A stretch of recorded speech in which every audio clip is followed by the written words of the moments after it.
Pozdrav svima, danas je 16.3.2016 i prošlo je točno 5 mjeseci na Rakutanu.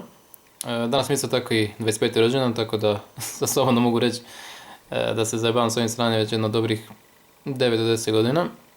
No dobro, ajde, valjda će i to nestati uskoro. Kakav je bio ovaj tjedan? Pa bio okej. Bilo je i boljih dana, došlo je bilo i loših, ali postepeno ide na bolje. Problem broj 1 je još uvijek suhoća usnica i suhoća kože lica, pogotovo područje ovdje, ću zoomirati za koji trenutak. Problem broj 2 je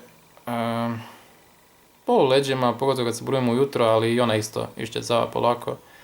I problem broj 3 je nedostatak koncentracije, no kao što sam rekao, to i više nije toliko bitno jer sam položio sve predmete. Dakle, ajmo sad zoomirati. To je ovo o čemu sam pričao, jako suho. A usnice su toliko suhe, ja moram svakih 20 do 30 minuta mazati s onim labelom. Tu ima par problema, kao u vidu ovih crvenih flekica, no dobro.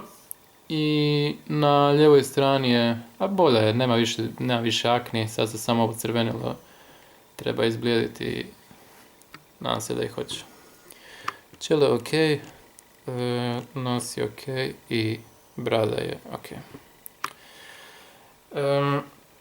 Dakle, imam još jedan tjedan kad budem išao do dermatologice, pa ćemo vidjeti kakva će doza biti za sljedeći mjesec i što će zapravo biti sljedeće u planu. Tako da vas pozdravljam do idućeg tjedna. Pozdrav!